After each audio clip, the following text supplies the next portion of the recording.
there were a lot of very smart, talented, capable, and very committed people that were involved. And I think that if there was a very simple problem that, or decision they could have made, or a simple problem they could fix, or some behavior they could change that would have allowed the game, or helped the game ship, that they all would have jumped at that, and they would have done that. So I can imagine then that there were a lot of complex, cascading things that contributed to why now Duke Nukem Forever is legendary as the longest development cycle in the history of all video games.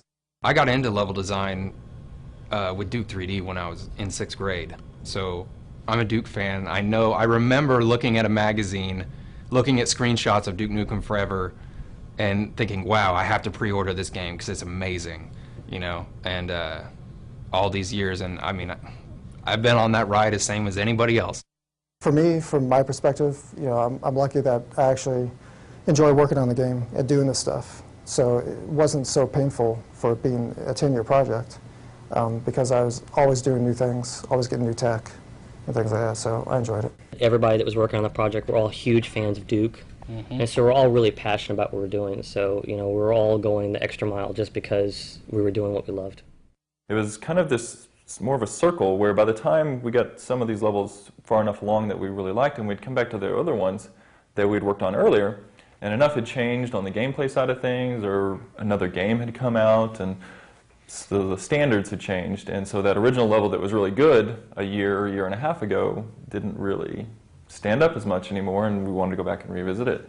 And you know, I don't want to put all the burden on one person, so I'm not going to do that. We were all there, and we all, you know, voiced our opinions and desires, but you know, it was a continuous cycle of iteration that didn't have any real end in sight. We didn't have any plan put in front of us in terms of, okay, we're going to iterate to reach this goal. It was just, we're going to iterate, and then it'll eventually be awesome. It was getting harder and harder for people to believe that it was actually real. But every time that people really started to doubt, a trailer would come out showing off all these great new things. 1997, that trailer came out at E3, and it was great. And people were like, man, this is going to be spectacular.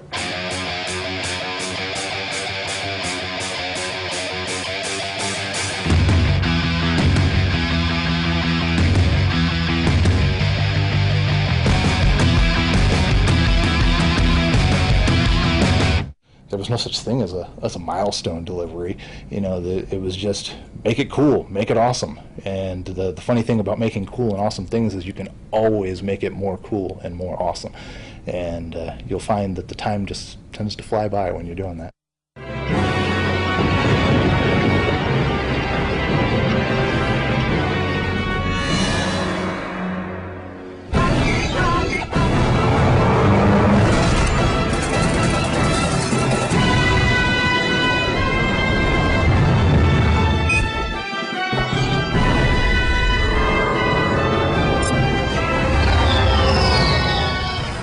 That was the E3, you know, God Games, they had, because the E3 space, I guess, was so expensive or whatever, they decided to put their booth in a parking lot across the street from the Los Angeles Convention Center, yeah. And so it was a huge, it just kind of turned this large, like, party. Yeah, party.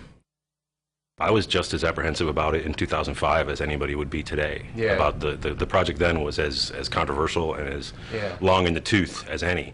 And I came to Texas with the idea of like, well, I'll give it a month and I'll see what happens, you know. Yeah. I didn't even get an apartment. I stayed in the hotel they rented for me as long as possible.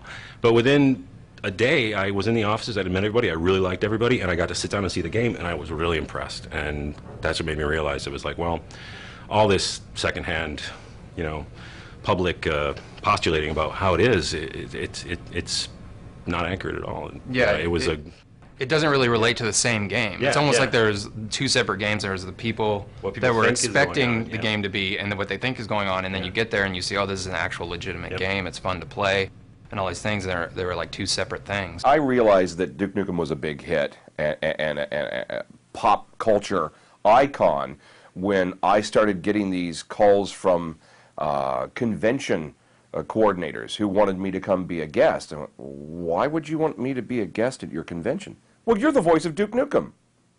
Oh, really? That's why you want me? We have fans who want to meet you and get your autograph. Probably 2007, 3D Realms decides to release a teaser, and because of the relationship that we had with 3D Realms at the time, they actually decided to premiere it at our website.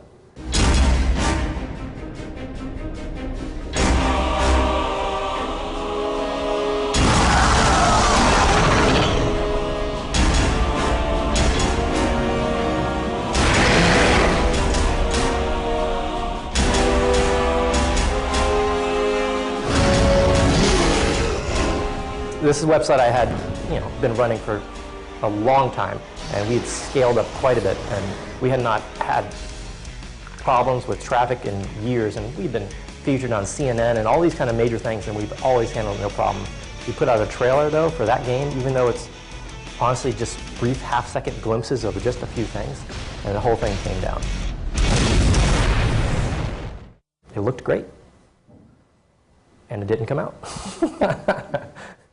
So we kept going through these cycles of all the way from 97 from that first trailer to 2001 trailer to waiting a long time, 2007 teaser, and every time gamers were blown away with what great stuff there were, and why will this not come out? I've always thought the game would eventually come out because there was just too much there, and I'm glad that the Triptych guys here were able to pull it off. I went and interviewed at 3D Realms kind of on a whim, wondering what the game was about, and it was awesome, even back then. When I saw it for the first time, there were things in the game that nobody else was doing. And so I had a talk with George, and he convinced me to come over as a designer, and then I moved to Dallas with Kristen, and we worked on the game for 4.5 years until the dreaded day, which was in May of 2009 when 3D Realms shut its doors on the project. I was talking to, I'm sure other people had offered this as well, but I was talking to our programmer, Rob, and was saying, if you want to work on it in our spare time, I'm willing to do that with you. If you want to do it, it's just a tragedy that this game will never come out, And then, around that time, David Regal was going around talking to people, and so we were already interested anyway, so it kind of all fell into place. We had 3 or 4 meetings with all the people who were really serious about forming the company, and the last one was in June of 2009, and just by coincidence, when we brought everybody to the house, that was the same night that we did have tornado warnings. So we were essentially forced to sit around in our living room for about 2 hours and talk about the company and the game, and I think, maybe if people hadn't been forced to sit in and wait, that maybe we wouldn't have talked about as much or convinced them. There were a few meetings off-site, but pretty much our house became the center of everything. It was actually the most exciting time in my career, which is odd. I mean, usually you don't think you'd think that. I mean, I wasn't getting paid. I was working a ton of hours, and but it was all because we were working towards the same thing. We were all on the same page. We wanted to finish Duke. I did a lot of work on the weekends and stuff. I like doing various things. I concepted up a lot of the stuff that's in the game now, like Monster Truck I did on the weekends, pool tables I did on the weekends, air hockey I did on the weekends, and I just enjoy it. So for me, from my perspective, I'm lucky that I actually enjoy working on the game and doing this stuff. You hear a lot of stories about game companies starting in somebody's living room, with a project that nobody had heard of, and it really takes, once it's announced, it goes viral or whatever you want to say, and that's pretty much how it was. I mean, we were working crazy hours, we're getting on each other's nerves, starting to stink up the house and all that junk, but we were all really focused because we were going to be the ones that brought Duke back. Hail to the king, baby.